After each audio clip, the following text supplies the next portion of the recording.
Nah, kalau Anda hidup di dunia, kira-kira apa saja yang mengesankan itu bahagia, padahal sifatnya tidak abadi, kata Allah. Maka setidaknya ada 5 hal dalam kehidupan dunia yang menurut manusia itu adalah bahagia, itu adalah indah, itu adalah luar biasa. Menurut Allah, hei, tahukah kamu, kalau kamu sadari itu semua tidak abadi, maka kamu akan merasa itu bukan hal yang paling membahagiakan dalam hidupmu. 1, rinciannya disebutkan di Quran surah 57 ayat ke-20. Ada 5 hal. Dan Anda pasti akan merasakannya betul. Kalau Allah sudah sampaikan, maka tidak pernah akan ada kedustaan di dalamnya. Dan kita mesti yakin, dzalikal kitabu la raiba fi. Perhatikan, 1. I'lamu. I'lamu. Ini kalimat ini, teman-teman, ada i'lanu, ada i'lamu, itu beda. I'lanu pakai nun. Iklankan. Iklan itu dari bahasa Arab, i'lan. I'lan dari i'lan, iklan diserap ke dalam bahasa kita jadi iklan. Banyak serapan-serapannya, termasuk ke bahasa Inggris. Ya, sukar, gula, sugar. Kittun, kucing, kucing, cat. Bahkan kucing rumahan, kittun, kitty. Ya, anak kucing, kutoid, kitten. Ya, kucing rumahan, kitty. Kalau semakin jinak kan dalam bahasa Inggris Hello Kitty. Ya. Jadi spray, jadi bantal, jadi macam-macam, kan? Baik. Kitun. Ini i'lan jadi iklan ke dalam bahasa kita. Artinya sesuatu yang diinformasikan, sampaikan. Tapi iklan ini cuma nyampaikan aja. Anda paham, tidak paham, terserah. Anda mau peduli, mau tidak, silahkan. Makanya iklan di TV itu asal lewat aja. Yang penting Anda lihat. Mau Anda beli produknya, bebas. Mau tidak, silahkan. Mau Anda perhatikan, silahkan. Mau tidak, silahkan. Mau diulang-ulang, silahkan. Mau tidak pun pilihan. Makanya dalam beriklan ini kadang-kadang, maaf, orang-orang beriklan sering mencari-cari hal-hal yang bisa menarik perhatian. Dan kadang-kadang aneh. Sebab yang ingin dilihat itu kadang-kadang menurut yang punya produknya penting. Tapi kadang-kadang nggak dilihat. Akhirnya dia cari sesuatu yang menarik perhatian. Dan yang paling aneh, yang dilihat bukan produknya. Yang dilihat bintang iklannya. Contoh, Anda kalau lihat iklan shampoo, lihat orangnya, lihat shampoo-nya. Ayo. Ayo. Hah? Tuh, segalanya terlihat demikian. Itulah i'lan. Saya ingin sampaikan bahwa jika ada kalimat i'lan, itu artinya sekedar lewat informasi, mau peduli mau tidak silahkan. Itu i'lanu. Tapi ingat, kalau nunnya dirubah menjadi mim, awas hati-hati. Nun dirubah menjadi mim, maka maknanya akan berubah. I'lamu pakai mim. Tuh, cuman beda 1 huruf aja. I'lamu. Awas. Di bahasa Arab ini unik nih. Ada beda 1 huruf, ada beda harokat, bisa tidak sama maknanya. Coba lihat ya, tulisannya sama. Tapi maknanya bisa beda karena beda cara baca, 1 harokat aja. Perhatikan sini. Contoh, saya hapus sedikit ya. Bismillah. Ini sudah setahun saya kesini nih. Setahun juga saya datang, saya nulis, saya ngapus, luar biasa. Tetap istiqomah tuh. Lihat sini. Mim, ra, hamzah, kemudian ta. Baca. Nah, lihat ya. Mim, saya tulis lagi, ra, hamzah, ta.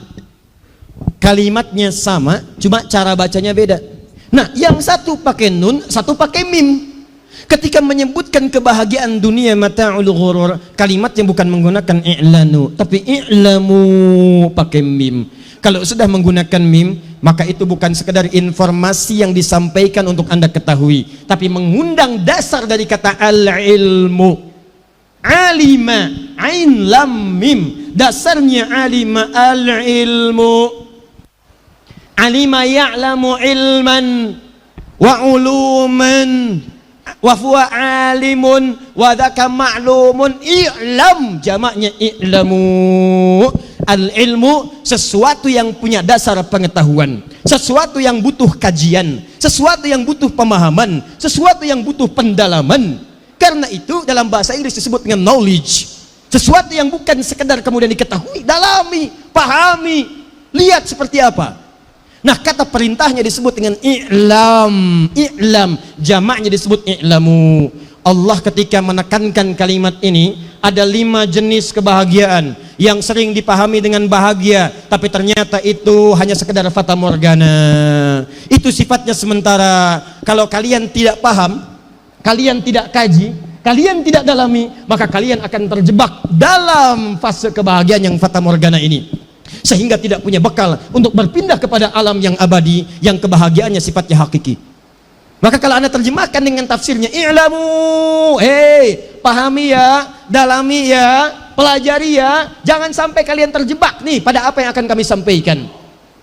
Annamal hayatud dunya, satu, la'ibun. Nih lihat tafsirnya. Yang di sini menyebutkan wamal hayatud dunya, hayatud dunya illa mata'ul ghurur. Kehidupan dunia itu kalau senang sementara, sifatnya fata morgana. Anda tanya, apa saja itu kira-kira? Maka diturunkan detailnya, i'lamu annamal hayatud dunya. Sini hayatud dunya, sini hayatud dunya. 1, la'ibun. 2, walahun. 3, wazinatun. 4, watafakhurum bainakum, tafakhur. 5, watakathurun fil amwali wal aulad. Tidak ada yang keluar dari 5 aspek ini. Kalau kita hidup di dunia, saya, Anda, kita hanya akan meraih 1 di antara 5 ini atau bahkan kelimanya. Tapi kalau Anda mendapatkan kelimanya pun, ingat, itu bukan sesuatu yang abadi sifatnya. Saya hapus. Lihat sini. Ini yang keempat tafakhur, yang ini takatsur, bahkan yang kelima langsung turun dengan nama surahnya, surah At-Takatsur. Fil amwal wal aulad. Yuk pelan-pelan. I'lamu, pelajari ya. Annamal hayatud dunya. Kalau Anda hidup di dunia itu, annama itu seakar dengan innama, adatul hasri. Lihat baik-baik, adatul hasri, huruf yang memberikan batasan. Jadi di batas itu aja nggak akan jauh-jauh. Misal, zakat dibagikan pada 8 golongan. Kenapa 8 golongan? Karena ayatnya dibuka dengan kata innama. Quran surah 9 ayat ke-60. Innamas shadaqatu lil fuqara. Zakat hanya boleh dibagikan pada 8 golongan saja. Jadi tidak boleh Anda memberikan zakat di luar 8 golongan ini. Karena pakai innama. Nah, kehidupan dunia dibuka dengan kata innama. Annamal hayatud dunya, seakan-akan ingin mengatakan kalau Anda hidup di dunia paling nggak jauh-jauh dari yang 5 ini. Cuma ini aja, kalaupun membahagiakan 1 di antara 5 ini, selebihnya selesai. 1, la'ibun, sifatnya permainan. Lihat, kalau ada orang hidup di dunia, teman-teman sekalian, fokus baik-baik. Kata Al-Quran, sesuatu yang dirasakan menyenangkan, mata'un, senang, nyaman. Tapi fata morgana, apa di antara contohnya? Kalau Anda sedang menikmati permainan, main bola, main pingpong, main tenis meja, main bulu tangkis, main golf, permainan, main tebak-tebakan, main ini, main itu, ada taktik, ada macam-macam lah, banyak. Bikin kuis, bikin ini, bikin itu. Apa yang terjadi? Maaf, sekalipun Anda sedang menikmatinya saat bermain, begitu selesai bermain, selesailah kebahagiaan itu. Silakan cek. Dan sifatnya cuma sementara. Saya ambil contoh misalnya, orang yang main bola, main futsal, hanya ambil contoh jenis permainannya. Anda main bola, main futsal, begitu sedang main, rasa bahagianya terasa, nyaman, enak. Begitu selesai, hilang kebahagiaannya. Paling cuma ngobrol-ngobrol aja setelah itu. Walaupun Anda jadi supporter, nonton, senang, bahagia. Habis ngobrol, diskusi, hilang kebahagiaannya. Wah, Liverpool lawan Manchester City, menang. Yang pegang Manchester City, menang 2-1. Yang pegang Liverpool, menangis. Misal. Kalah. Pindah lagi, selesai. Sama, hidup tuh begitu aja. Kalau Anda tidak waspada, maka Anda terjebak dalam konsep ini. Dan yang paling bahaya itu bukan permainan-permainan nyata yang kita lalui. Yang paling bahaya, Anda mempermainkan kehidupan dunia hanya sekedar main-main saja. Apa yang disebut main-main itu? Hanya menikmati kehidupan dunia, tapi tidak menyiapkan kehidupan untuk pulang ke akhirat. Di orang ini aneh nih, cuma menikmati hidup aja, bangun tidur. Yang penting bisa makan.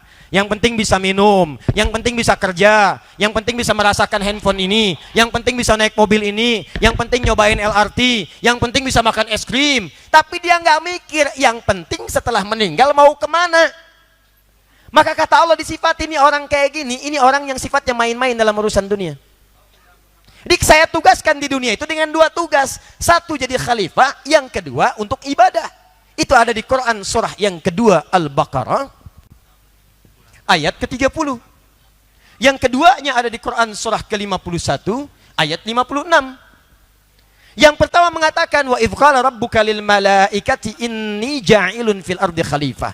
Kata Allah, saking pentingnya misi ini disampaikan ke malaikat. Saya akan jadikan di muka bumi seorang khalifah. Apa itu khalifah? Di antara maknanya sifat saling menggantikan. Jadi kita hidup ini nggak akan abadi, akan saling menggantikan. Ya, Anda meninggal, muncul yang lain. Orang tua meninggal, ada anaknya. Kakek meninggal, ada bapak, ada anak, ada cucu, dan sebagainya. Itu khalifah. Dari khalafah. Yang kedua, khalifah itu punya arti sesuatu yang melahirkan kemakmuran, kesuksesan, kebahagiaan, ketentraman. Seakan-akan Allah ingin sampaikan, kalau hidup di dunia, Anda mesti sukses. Mau kerja apa aja silahkan, gapai kesuksesan. Mau dagang, sukses. Mau jadi pengajar, sukses. Pengusaha, sukses. Supaya dengan kesuksesan itu Anda bisa memaksimalkan ibadah. Bagaimana bisa zakat kalau nggak ada uangnya?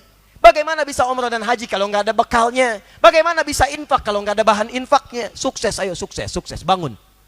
Tapi kesuksesan itu arahkan pada kemakmuran. Dari kata al-umru, sesuatu yang bermanfaat. Makanya mohon maaf kalau ditanya umurnya berapa sekarang, bukan sekadar menunjuk pada usia. Di usia itu berapa manfaat yang sudah Anda hadirkan. Umur Anda 50 tahun, selama 50 tahun matanya berapa kali melihat yang bermanfaat? Lisannya berapa kali berkata yang bermanfaat? Nah inilah misi kita yang pertama. Bukan sembarangan, begitu Anda kerjakan seperti ini, maka Anda punya nilai di hadapan Allah Subhanahu wa Ta'ala.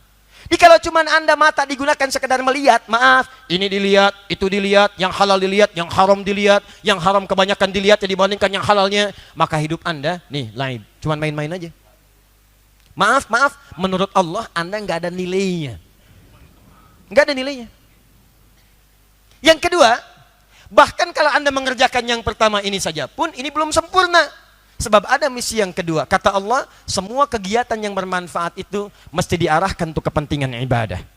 Itulah perbedaannya seorang hamba Allah dengan orang yang sekedar mengaku hamba Allah saja. Maka turun Quran surah ke-51 ayat 56. Wa ma khalaqtul jinna wal insa illa liya'budun. Aku tidak ciptakan jin dan manusia kecuali untuk menjadikan semua aktivitasnya sebagai ibadah kepadaku.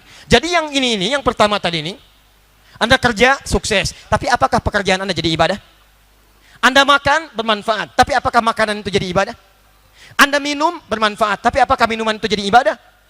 Pertanyaan saya, dari sekian Anda hidup sampai dengan hari ini, berapa persen aktivitas Anda yang menjadi ibadah di hadapan Allah Subhanahu wa Ta'ala?